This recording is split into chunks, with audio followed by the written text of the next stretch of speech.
নিতে পারতো না, লেখাপড়া আইয়া মাঝখান দিয়ে অনেক কিছু কাম করলাম। কামের ভিতরে কি মানুষের ওই খেতে কাম করছি, কাম করে ইয়ে করলাম। এবারে লাস্টে দেওয়া মাদ্রাসা তো আগে পাড়াইতো, কালেকশনের জন্য জানি পাড়াইতো। এরপরে এটা আমার হঠাৎ করে মনে হয়েছে, এরপরের থেকে আমি এই আজকে প্রায় 2 মাস হয়ে গেছে এই কাজ করি। পরিবারে কে কে আছে?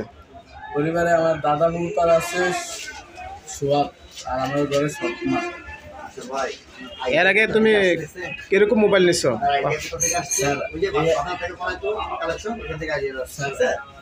এই একটা মোবাইল নিচ্ছে, একটা মোবাইলে ধরা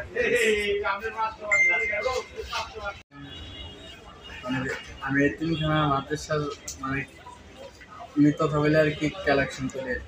মাদ্রাসা নাম হলো হজরত বেলাল রাদিয়াল্লাহু তাআলা আনহু হাফিজিয়ানুর মাদ্রাসা ও এতিমখানা। মৃত হইলে কালেকশন করি।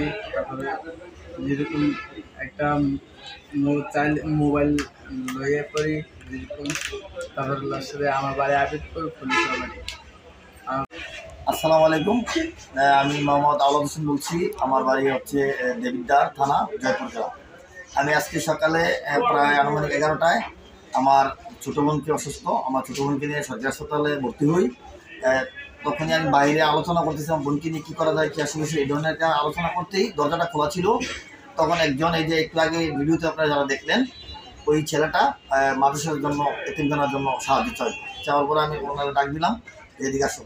ও আসলো, আসার পর বললাম যে তুমি কোন মাদ্রাসা থেকে আসছো বাবা?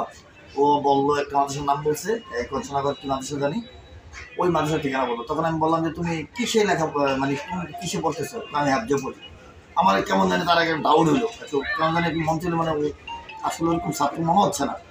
তখন আমি ওরা প্রশ্ন করলাম যে তুমি এই হাফজে পড়ো কত পারা? ও বললো যে 15 বার। তখন তারা আমি প্রশ্ন করলাম যে তুমি এই তাইলে কোরআন শরীফের প্রথমের যে সূরাটা ওইটা কোন সূরা, নামটা বলো তো। সে বলতে পারতেছে না। লাস্ট কোনটা সেটাও বলতে পারছে না। তখনই আমার সন্দেহ হয়। সন্দেহ হওয়ার পরে আমি তাকে আরও জিজ্ঞাসাবাদ করার পরে সে স্বীকার করে।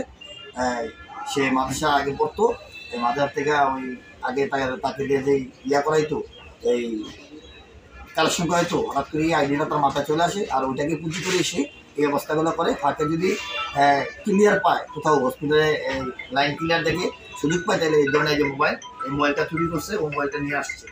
এই জন্য মোবাইলটা নিয়ে যায়, আরও টাকা পয়সা নিয়ে যায়। এটা হলো তার প্রকৃত দামটা ব্যবসা। ঠিক আছে, আপনারা সকলে সতর্ক থাকবেন, যারা সাহায্য চাইতে আসে তাদেরকে খেয়াল রাখবেন, খেয়াল করবেন। এটাই আমার বক্তব্য। আসসালাম।